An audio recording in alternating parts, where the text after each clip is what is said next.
Well, before we do anything else, let's all thank Irene for putting together this great meeting.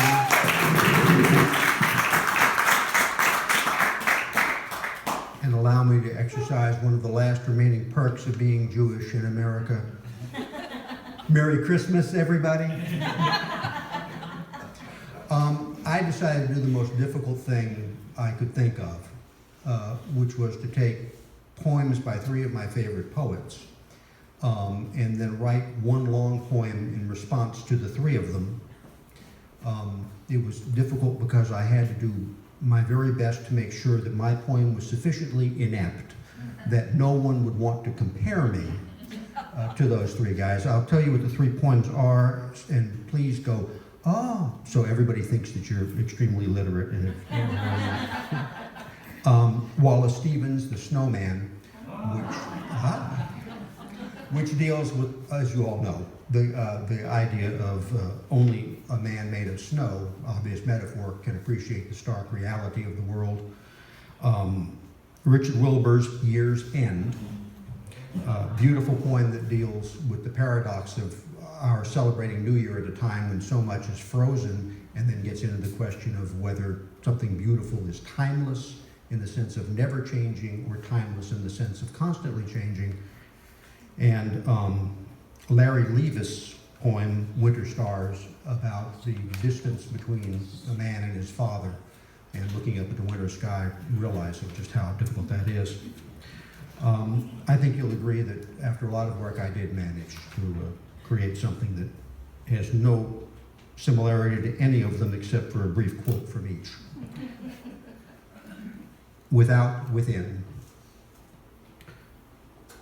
One must have a mind of winter to regard the frost in the boughs of the pine trees crusted with snow.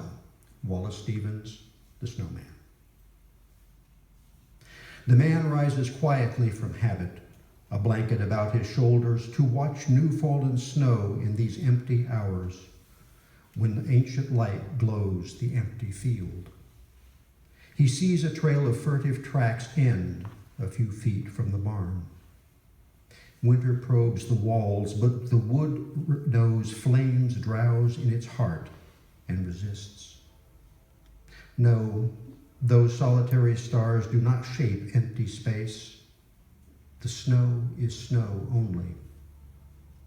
Hollow hours bleed one into the next. He turns from his window, not content, not unhappy, alive against the winter, the emptiness, and the empty. 2. More time, barrages of applause come muffled from a buried radio. The New Year bells are wrangling with the snow. Richard Wilbur, Year's End. The frailty of nature is its beauty. Something of death lingers in anything that casts a shadow. Something of winter touches the eye as trees surrender to the changing light, and all that is green goes to red, to gold. A memory of lost fire left behind to sleep in the wood, awaiting a spark. Something of winter scars the sky with a rainbow. Something of water scars the sky with a rainbow. Something of beauty mars the stone, blazing the ruby, as something of night stalks the horizon, singing sweetly of its dark promise. Driving through a strange town, the man stops in the square and finds the shade of an ancient oak. Suit coat for a pillow, he is at home for a time. His only company in that green place is some city father whose lifeless eyes stare into another day, another night. For him nothing changes but the pigeons, and they are interchangeable after all. 3. Look, it's empty out there and cold, cold enough to reconcile even a father, even a son. Larry Levis, Winter Stars. My father should die in winter. Not because winter kills things born to warmth. Not because wind so wounds the trees they stand naked in the truth of their ugliness.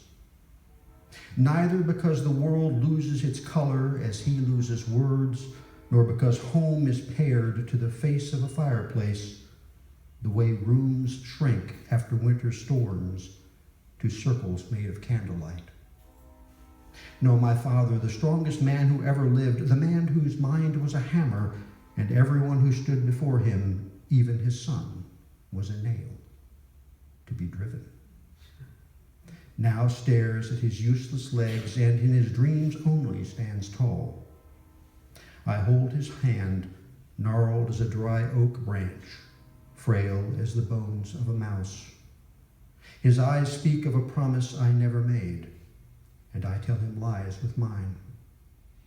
I have spent a lifetime believing a word would warm the air between us, believing that was what he wanted. Now I know better. I know all the words. They swirl beneath the ice like leaves who refuse to fall until the last wind. They are the orphaned light of winter stars, gone cold long before our birth.